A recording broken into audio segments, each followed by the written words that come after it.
Here are some thoughts on grass.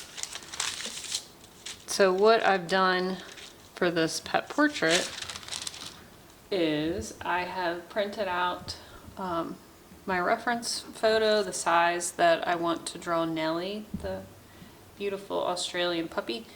And the reason why I do that is so that I can make sure the scale is correct.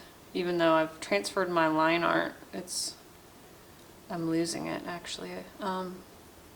So anyway, for the grass, so I want it to be fuzzy in the background.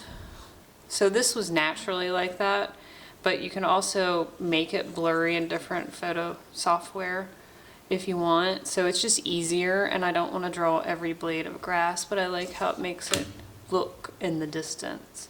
So I just kind of copied chunks of color over here and made it blurry, but as I'm coming down towards the foreground, I'm having to draw more blades of grass, which is tricky to find a good balance of showing that it's grass and then too much grass or too much detail and it being too much for the viewer's eye.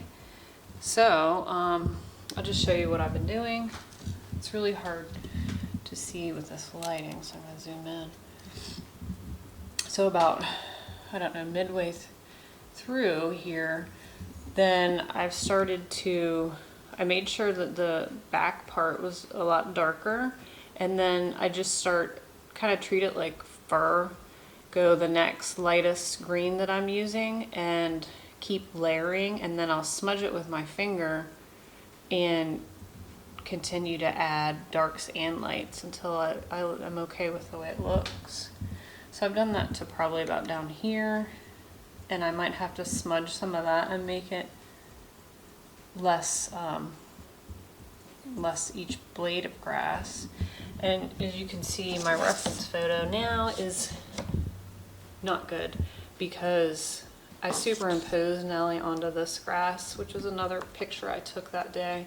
So this is her shadow from a different position she was laying down. So I don't like all these leaves, so I'm just trying to add more blades of grass and just a few leaves. And then on this side I have to just make up what the grass is. So I'm overdoing this side right now, so I haven't finished. But I would say the key is to make sure that you have a dark background so that when you start adding, it looks like there's shadow in between the blades of grass.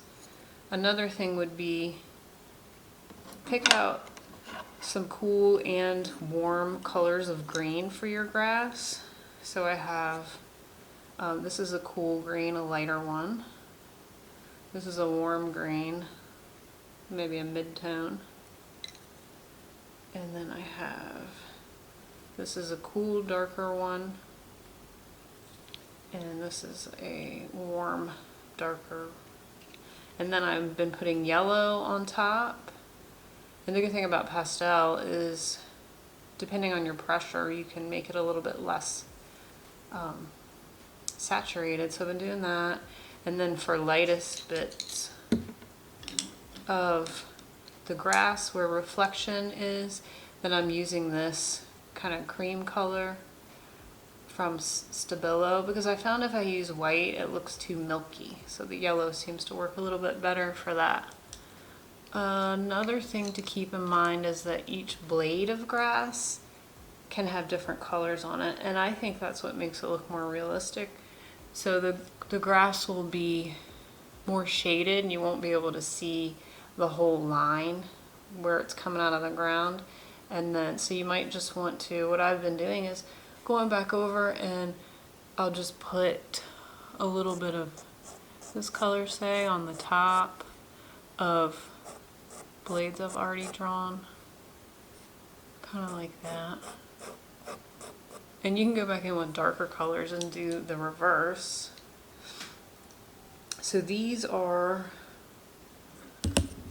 just kind of remnants of leaves that I've been drawing, so they don't look that great, but it adds a little bit of variety to the piece. If you look over in the reference photo, they're very light. I don't want them to be quite that light.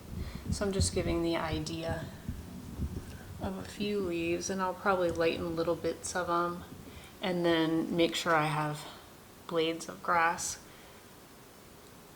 over top of them. So anyway, I hope that helps.